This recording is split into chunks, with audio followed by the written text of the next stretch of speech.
Texto da palavra de Deus. Pode ler?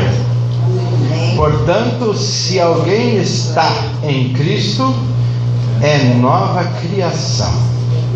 As coisas antigas já passaram, e eis que surgiram coisas novas. Amém? Glória a Deus. Pode sentar, amados. Já oramos, já louvamos, adoramos a Deus. A igreja está linda, a igreja está maravilhosa. Graças a Deus por vocês, pela vida de vocês. E vamos sair daqui alegres, felizes com Deus.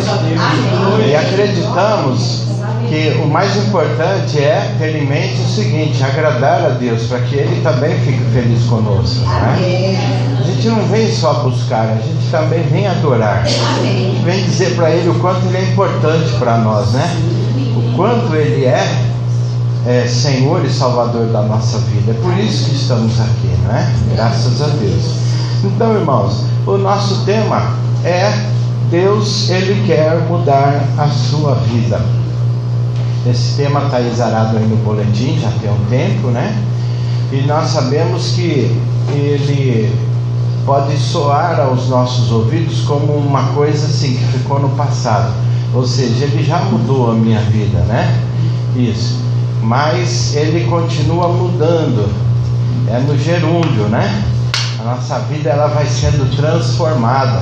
Nós vamos crescendo, Nós vamos alcançando, agregando valores espirituais, É como uma criança que nasce. A criança, ela precisa ser ensinada, e ela, no tempo certo, ela vai firmando, seus pés, seus ossos, seus nervos, O corpo cresce, a mente cresce, Então é tudo assim proporcional, Então essa é uma natureza divina para os humanos e é uma natureza divina para os crentes, para os que são novas criaturas, Então, irmãos, é baseado em que a vida, ela pode ser mudada. Não tenha dúvida que ela muda para melhor, ela muda para pior.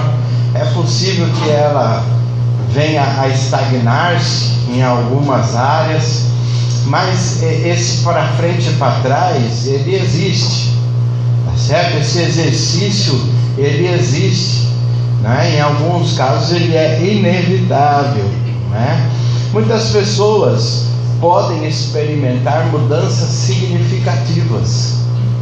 Alguns nem percebem, mas muitas são as motivações que podem levar uma pessoa a mudar. Por exemplo, um casamento muda significativamente a vida de um casal.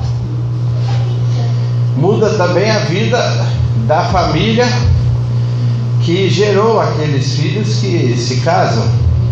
Muda toda a estrutura familiar, Então, amados, nós sabemos também que uma transferência de uma cidade para outra, por trabalho, por exemplo, como muda a vida de uma pessoa, Sabemos também, amados irmãos, que episodicamente uma enfermidade também pode trazer grandes mudanças na vida emocional de uma família inteira, no layout da casa, A sala vai ter que dar lugar a uma maca, a um cabide de soro, não é verdade? Quem sabe até uma microenfermaria, É isso.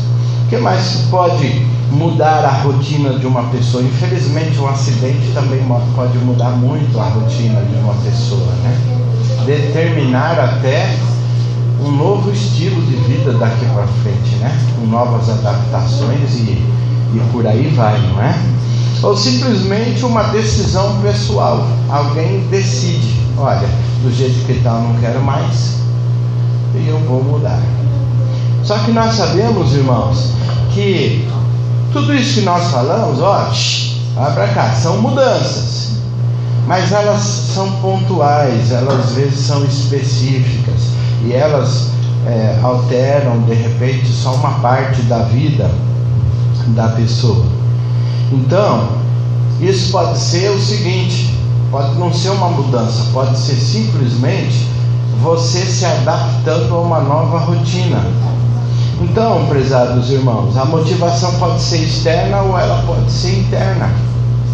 Ela pode ser uma pressão que vem de fora, uma necessidade que te move a flutuar aí na conveniência e muitas vezes na cobrança que a vida faz, não é? Então, meus queridos irmãos, mas você será sempre a mesma pessoa. Muda alguma coisa na tua vida, mas a sua natureza, a sua essência, ela acaba ficando a mesma coisa, não é? É como você, por exemplo, ter em sua casa um poço de água salubre. Você prova da água, ela está meio salgada, ela está meio grossinha, assim, né? Grossinha, mais ou menos. Ela tem um sabor, ela tem um gosto assim meio desagradável. O que você vai fazer? Você pode manilhar esse poço, ou trocar a manilha, tirar os tijolos e botar manilha. Você pode colocar pedra, carvão ativado lá no fundo. Você pode tirar o sarilho e colocar uma bomba elétrica. Você pode decorar com aquelas pedras decorativas. Mas quando você for pegar a água, ela vai continuar salubre. Então, são mudanças que não alcançam a natureza, não alcançam o seu coração. E a palavra de Deus hoje diz: Deus quer mudar a sua vida, mas não de forma superficial, mas não só alguns itens da sua vida. Não, Deus, Ele quer colocar em você, estampar em você. Ele quer te dar um estilo novo de vida, integral, por dentro e por fora. Na verdade, o propósito que Deus tem na vida de cada um, Ele quer implementar. O que Deus quer é isso. Por isso que a palavra de Deus diz que Ele bate na porta e Ele espera que você abra. Porque se você não abrir, Ele não entra. Você vê que coisa interessante? Se você não permitir, Ele não vai entrar. Por isso que eu insisto naquela história de que o destino, se for, será, se eu tiver que ser você. Nós somos agentes de mudanças e transformações. Amém. Nós damos o primeiro passo. Amém, Jesus. Nós temos que sinalizar, porque Deus, Ele é muito educado. Ele não invade, Ele não impõe. Por isso que Ele está à porta e bate. Se abrir, Ele entra. Se você não permitir, Ele não vai entrar. Ele tem poder para entrar? Sim. Ele tem poder para, monitorar todo o seu ser. Ele tem poder de fazer mudanças e transformações, mesmo você não querendo? Sim, Ele tem. Ele pode fazer isso. Mas Ele não faz. Porque senão Ele estaria desrespeitando uma regra dele mesmo, que é o livre-arbítrio. Mas a teologia deu um nome mais bonito agora. Qual que é? A livre gerência. Quer dizer, Deus deu capacidade ao homem de escolher. E ele pode escolher não Deus. Ele pode não escolher Deus. Então, Deus vai respeitar isso. Por isso que eu continuo dizendo, o texto fala: eu estou à porta e bato. Se você abrir a porta, eu entro. Então aí cai por terra todo esse negócio de destino. Tudo, se for que tiver que acontecer, acontecerá. Por que a gente bate nessa tecla, irmãos? Porque Paulo falou dela. Ele disse: ninguém vive para si, ninguém morre para si. O que ele quis dizer? Ninguém vive dentro de um quarto fechado a vida toda. Você tem que sair, você tem que influenciar, você tem que ser influenciado. Entende? Então, nesse mundo, o apóstolo Paulo, ele disse também sobre uma prisão que ele tinha na vontade. Qual a prisão que ele tinha na vontade? Ele dizia: olha, o que eu quero fazer, eu não faço, mas eu faço justamente o que eu não quero. Isso é uma prisão na vontade. Isso aí é um problema espiritual ou um trauma que qualquer pessoa pode carregar no seu interior, que bloqueia ela de fazer o que é certo, de escolher o que é certo. Entende? Quem está me entendendo? Amém. Isso. Então, amados irmãos, Jesus Cristo, ele propõe uma transformação completa na vida humana. E ele não quer nos despersonalizar. Ele não nos trata como robô. Ele não nos controla com um controle remoto. Ele apela, ele chama, ele propõe, e nós escolhemos ou não, nós cedemos ou não. Então nosso Deus, ele é extraordinário, irmãos. Olha, não tem ninguém nessa vida que te respeite mais do que Deus. E esse respeito significa, ele sabe que você pode discernir e entender o que é certo e o que é errado. Ele simplesmente põe na tua mão a decisão. O contrário disso é o nosso adversário. Ele arromba, ele impõe, ele força. Mas graças a Deus que o Senhor nos dá a vitória por nosso Senhor e Salvador Jesus Cristo. Então, amados irmãos, Jesus Cristo, ele propõe essa transformação na vida humana. Ele propõe uma nova natureza. Sabe o que é mudar a natureza? Quer dizer, as coisas mudam dentro do nosso coração. Elas mudam dentro da nossa mente, porque a gente permitiu Deus fazer isso.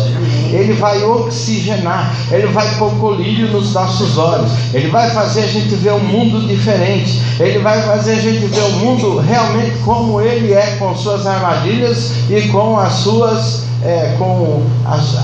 os seus predadores.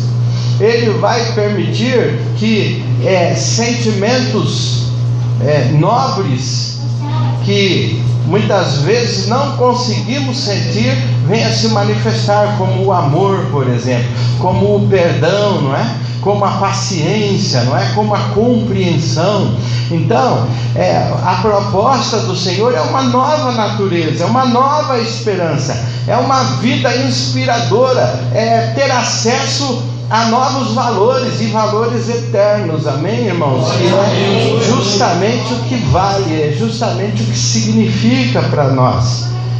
Por isso que o texto fala: se alguém está em Cristo, é uma nova criação. Percebe? De homem velho para homem novo. Vamos parar com esse machismo, né? De pessoa velha para pessoa nova. Amém? Amém. Glória a Deus. Graças a Deus. Amém, irmãos? Amém. E isso não adianta trocar a roupa e continuar sendo a mesma pessoa. Não adianta trocar o uniforme e continuar sendo a mesma pessoa. Quando o Senhor bate na porta e você fala, pode entrar, Ele vai trazer vida, né? Ele vai trazer mudança, Ele vai trazer renovação, né, amados irmãos? Então, estar em Cristo significa ser cristão. Estar em Cristo significa estar unido com o Senhor Jesus Cristo.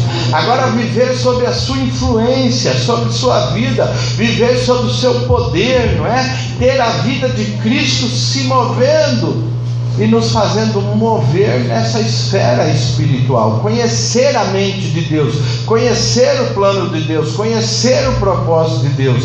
Quantas pessoas estão deslocadas da vida, sem esperança, a vida não tem sentido, não tem alegria, você não sabe quem é, nem de onde veio, nem para onde vai, você está assim, sentindo, sabe, tudo que, toda a energia do erro, do pecado, da falsa religiosidade, tentando minar as suas forças, né? A raiva, o ódio, né? A vingança minando o seu coração, né? O ódio que você percebe que existe no trânsito, o ódio que você percebe que existem nas pessoas que querem alcançar seus propósitos, seus objetivos a qualquer custo, o ódio que faz as pessoas desrespeitar a vida humana, o ódio ou outros sentimentos, incapaz de amar e se entregar, mas viver sempre por interesses, não é?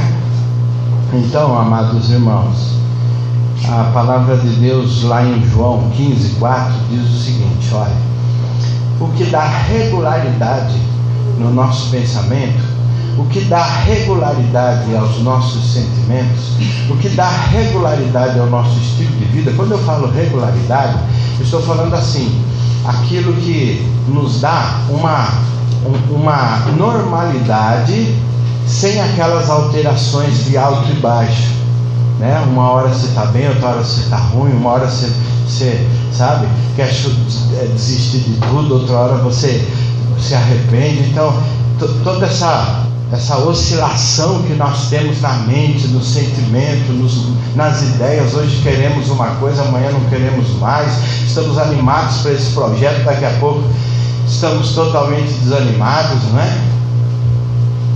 Então a regularidade que o Senhor nos dá é o seguinte: está ruim, está bom, nós estamos firmes. Amém, irmãos? Amém. A notícia é ruim, a notícia é boa, mas a gente está firme.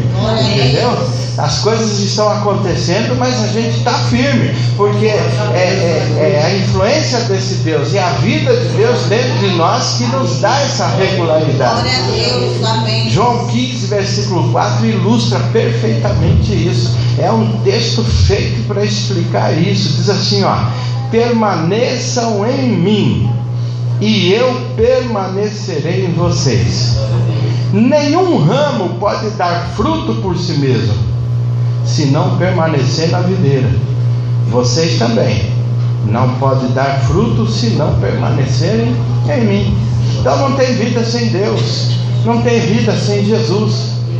As pessoas vivem pela sorte ou pelo azar, estar no lugar certo na hora certa, ou estar no lugar errado na hora errada. O trocadilho que vocês quiserem imaginar agora. A regularidade está enxertada em Jesus. Amém, amados irmãos?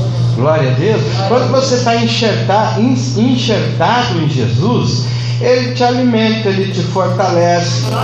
Você treme, você balança, mas os seus pés continuam firmados, né? Você sente aquele abalo, aquele empurrão, você se sente ameaçado, sabe? Mas você imediatamente põe a sua fé no Senhor Deus e o Senhor coloca paz no teu coração. Amém. Então é essa vida que a gente não pode esquecer que nós temos, e é Ele quem nos dá. Amém. Então, amados irmãos, quando o texto fala quem está em Cristo é ser nova criatura, então essa nova natureza não é resultado de esforço humano. Não pense que você vai conseguir essa regularidade com os seus próprios esforços. O próprio texto disse: sem mim vocês não vão conseguir.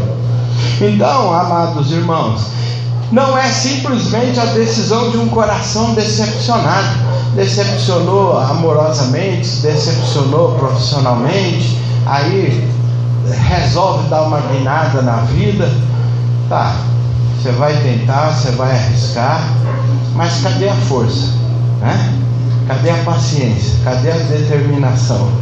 Entende? Cadê aquela certeza de que você está no caminho certo? Entende? Cadê aquela certeza de que é Deus que está te alavancando, é Ele que está fazendo você andar nos trilhos que Ele preparou para você? Amém. Entende? Então, não tem como, mas é resultado, irmãos, do poder sobrenatural de Deus no coração do ser humano. É o poder do Espírito Santo, amados, que passa a habitar no nosso interior, que nos faz aceitar a Jesus como Senhor e Salvador da nossa vida. Amém? Então Deus quer mudar a nossa vida, mas Ele, para mudar a nossa vida, você tem que abrir a porta do coração, e sem Jesus não tem nada.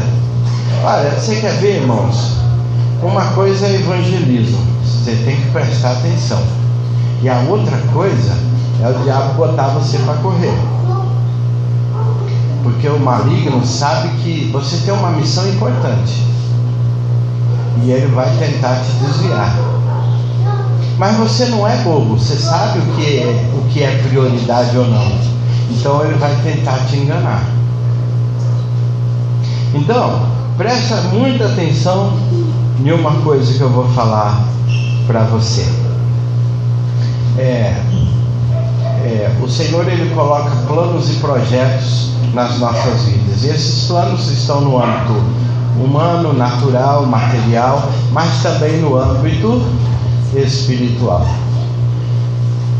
Quantas notícias vão chegar para você de gente doente, gente com problema, gente com dificuldade, mas são pessoas que não querem Jesus. Elas não querem Jesus, elas só querem aquele benefício. Mas sem Jesus não consegue fazer nada. Nem você consegue fazer nada sem Jesus. Ah, pastor, mas nós vamos deixar essas pessoas perecerem? Não. Nós vamos ter um plano, um projeto evangelístico, e vamos firmar o nosso coração e o nosso propósito nesse projeto. Porque notícias que aparentemente são ações nobres, para nos enganar a ponto de deixarmos a nossa missão, aquela missão que Deus desenhou para que primeiro façamos. Então, nós não podemos nos distrair.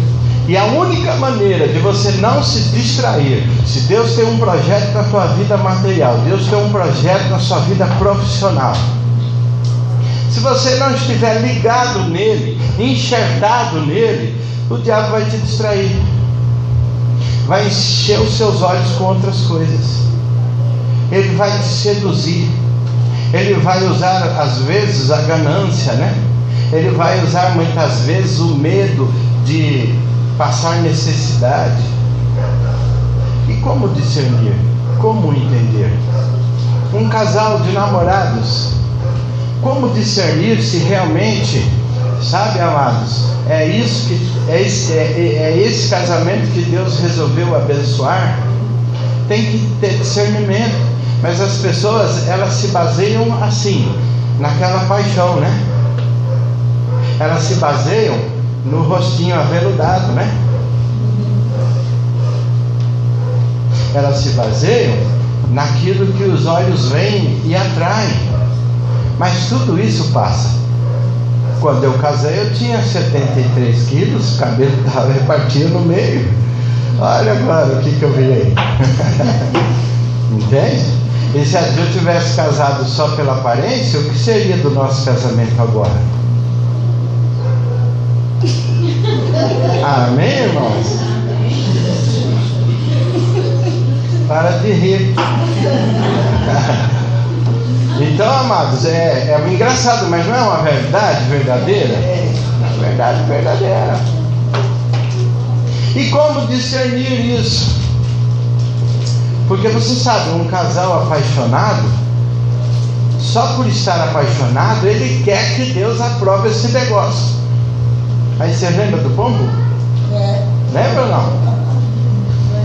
O casal que vai na praça, ele está orando, Senhor, o Senhor aprova esse negócio? E está orando, aí o pombo vai e faz cocô na cabeça deles. Aí eles falam, Deus aprovou. Por quê? Porque eles querem tanto que tudo significa aprovação. Mas quem garante isso? Por isso que se você estiver enxertado em Cristo, você saberá, entendeu? Porque você está conectado, o Senhor vai falar no seu coração e você vai saber ouvir. Amém. E quando você perceber que tem um ruído estranho, você imediatamente vai cumprir lá Tiago, resistir ao diabo e ele fugirá de vós. Se bem que a história é mais longa, Esse negócio de casamento, de pares arranjados e tudo isso tem uma outra explicação também, Mas sabe, amados irmãos, dei alguns exemplos.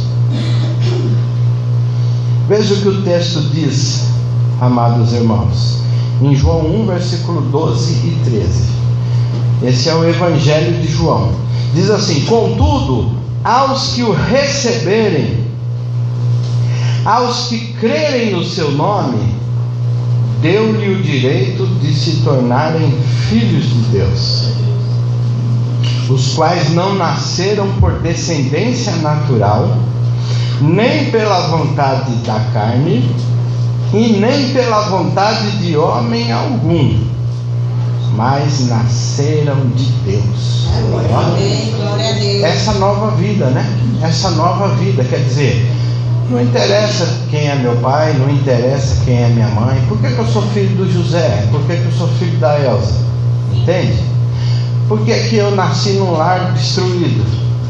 Por que eu nasci num lar disfuncional? Por que na escola, junto com os meus amigos, eles nasceram em um lar rico, tinham tudo que queriam, os pais, sabe, uma família exemplar, e eu fui nascer num lar totalmente destruído? Aí a gente começa já, né, a criar esse trauma, essa preocupação.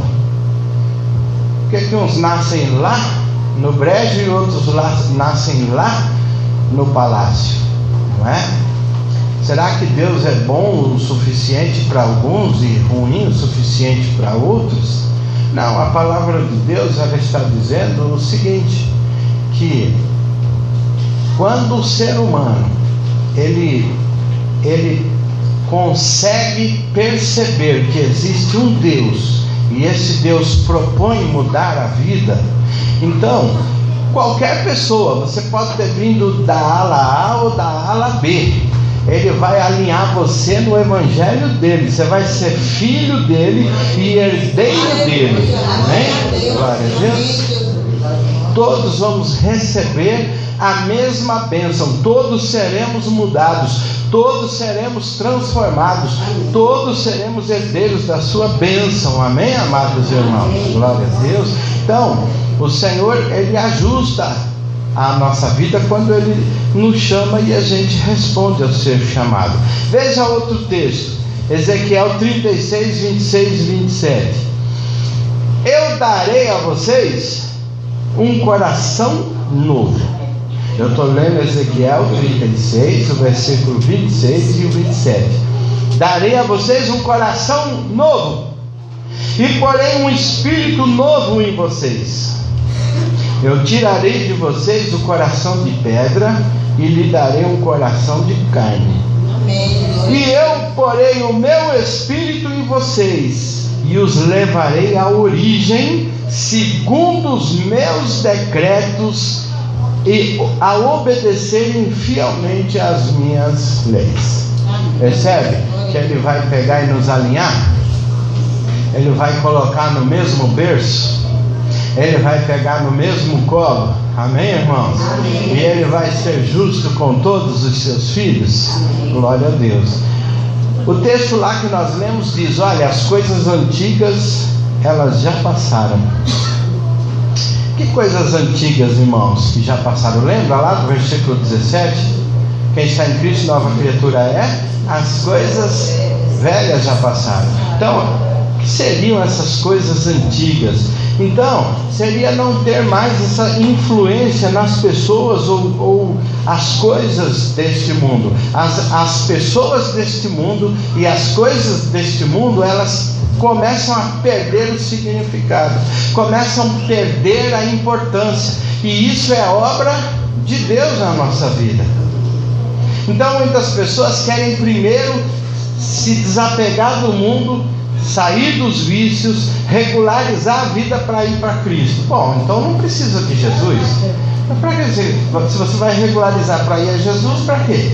Não, você tem que ir a Jesus lá no fundo do poço, com todas as escamas e casca grossa, e o Senhor vai cuidar de você, não é? Então, amados irmãos, aqui a palavra de Deus nos diz: olha, não temos mais influência nas pessoas ou coisas alguma deste mundo. Somos, na verdade, capacitados por Deus, pela graça divina, para não mais nos ocupar com esse mundo. Então é a ação de Deus na nossa vida, é Ele que nos faz desapegar, é Ele quem faz esse trabalho. Diga amém, graças a Deus. Isso. Então, amados irmãos, nós agora vamos viver acima do mundo. Nós não seremos mais controlados pelo mundo, não. Agora nós vamos viver acima do mundo. Isso é glorioso, não é, amados irmãos? Então, o amor de Cristo está em nosso coração e o mundo passa a ficar debaixo dos nossos pés, né? Amém. Segundo aos Coríntios 5,16, nós estamos pregando 5,17, não é? Mas o anterior diz assim: de modo que de agora em diante a ninguém mais consideramos do ponto de vista humano, ainda que antes tenhamos considerado a Cristo dessa forma, agora já não consideramos assim. Olha, irmãos, esse versículo aí, você lê, você não entende ele. De agora em diante, ninguém mais vai considerar do ponto de vista humano. É o que eu acabei de falar. Quando Jesus entra na tua vida, você passa a ver o mundo não mais como um ser humano, mas como alguém que é espiritual. Percebe? Ainda que antes tenhamos considerado Cristo dessa forma. Ele está dizendo o seguinte: até os apóstolos que andaram com Cristo encarnado, ele está dizendo, não mais queira a companhia desse Cristo homem, porque ele morreu, ressuscitou e foi para o céu. Queira sim a companhia do Cristo ressuscitado, o espiritual, o Salvador. Amém, amados irmãos? Então muitas pessoas creem no Jesus histórico, no Jesus do quadro, no Jesus da imagem, no Jesus que as pessoas apresentam. E aí, amados irmãos, a palavra de Deus nos diz que não mais devemos considerar dessa forma. Nós agora consideramos a companhia dele ao nosso lado, dentro do nosso coração, falando a nossa vida, orientando os nossos passos. Amém, amados irmãos? Glória a Deus. Ou seja, nem pessoas e até mesmo Cristo, não é? Não devemos mais ver Jesus como um Jesus histórico, humano, mas como o Senhor. E o texto, para terminar, diz: eis que surgiram coisas novas. Quem lembra do texto? Quem está em Cristo? As coisas velhas, quer dizer, agora eis que surgirão coisas novas, ou surgiram coisas novas. Então, irmãos, a mudança que a graça faz no coração é tão grande que as coisas velhas, elas passam. Pensamentos velhos, hábitos velhos, princípios antigos, digam amém. Práticas velhas passam. Amém. É a ação de Deus na nossa vida, é o desapego, não é obra nossa, é Ele que faz. E aí diz assim, eis que tudo se fez novo. Quer dizer, a graça regeneradora cria um mundo novo na nossa alma. Glória a Deus. Isso é extraordinário.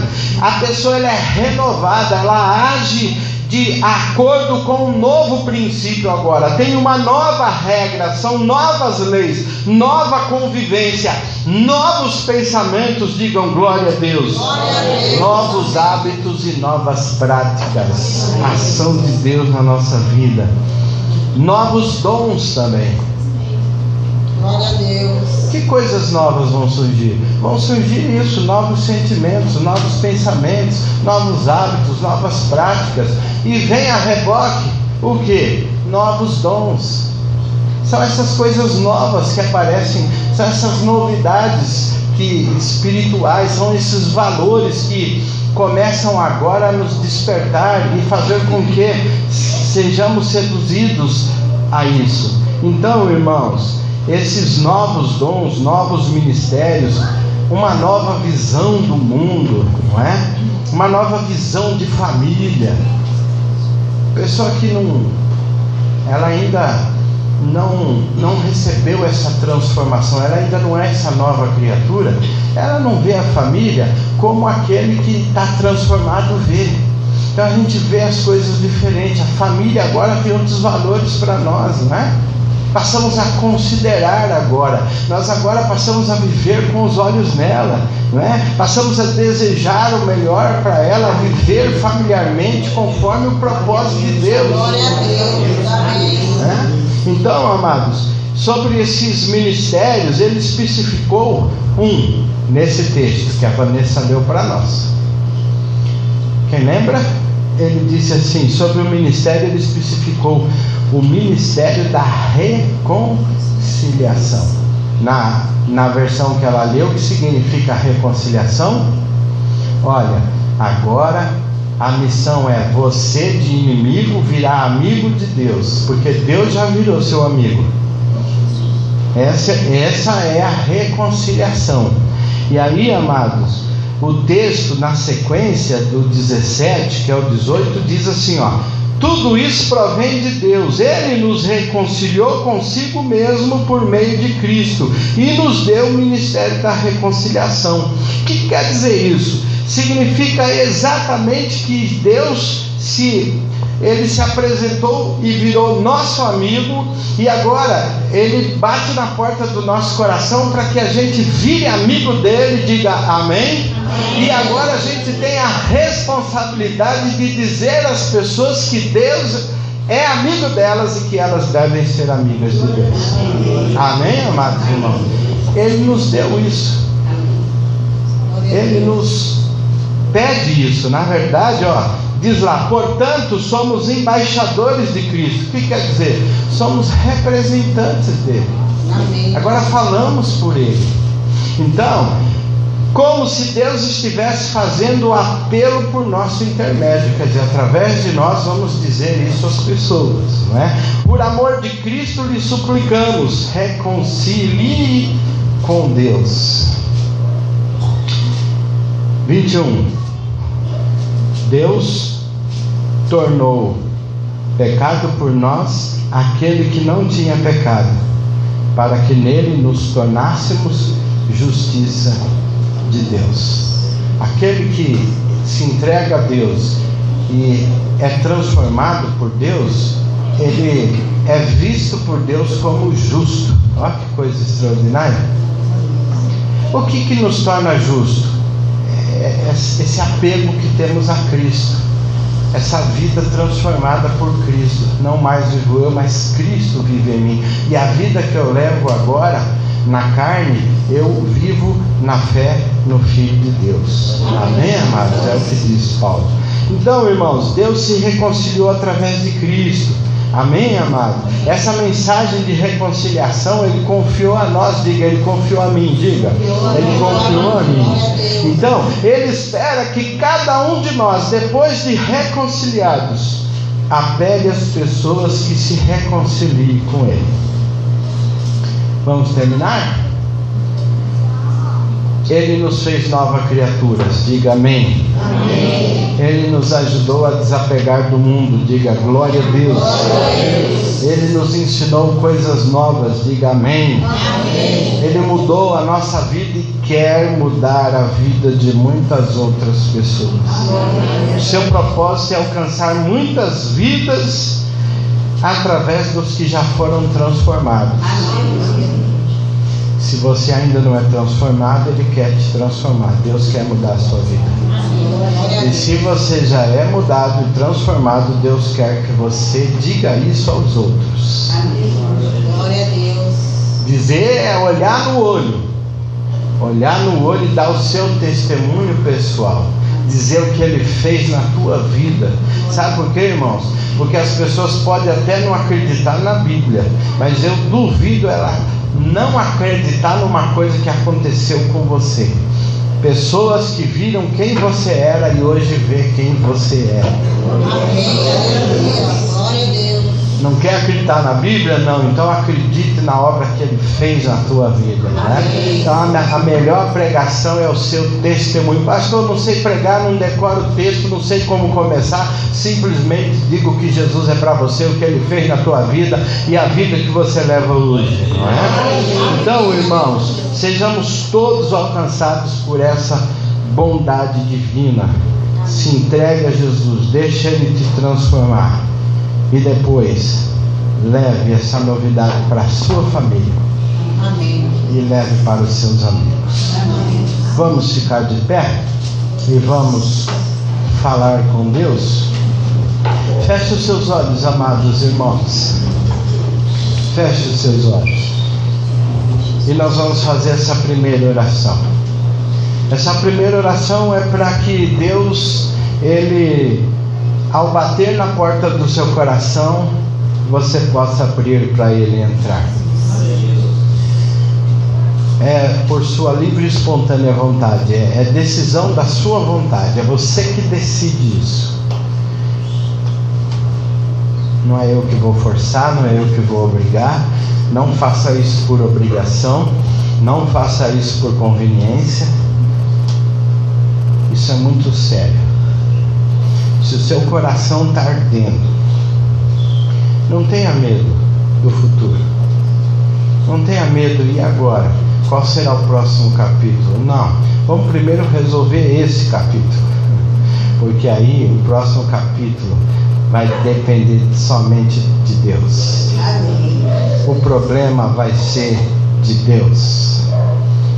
Amado Deus, nós oramos pedindo que o Senhor alcance todos os corações aqui nesta oportunidade. Eu te peço, Pai, em nome de Jesus Cristo, bata na porta do coração desse homem e dessa mulher, dessa criança, desse adolescente, desse adulto. Derrama do seu amor nesses corações. Deixa essa pessoa perceber a sua presença espiritual aqui em nosso meio, não é? O seu abraço, o seu carinho. Que essas pessoas tenham pressentimentos da bênção e da vitória que o Senhor quer dar para elas. Permita, Senhor, se essa pessoa abrir a porta do coração, eu te peço, entre e faça morada, como diz a tua palavra. E comece, Senhor, a mudar o coração, mudar a mente, mudar, Senhor, a visão. Comece a trabalhar, colocando a alegria da salvação, felicidade, paz na guerra. Pode estar tudo explodindo, mas a paz que vem de ti, ela consegue tranquilizar o coração do combatente. Pai amado, eu oro para que todos nesta sala se salvem. Eu oro, Senhor, para que todos nesta sala entrem em um processo agora de salvação, num processo de mudança, num processo de transformação de vida para a glória do teu nome.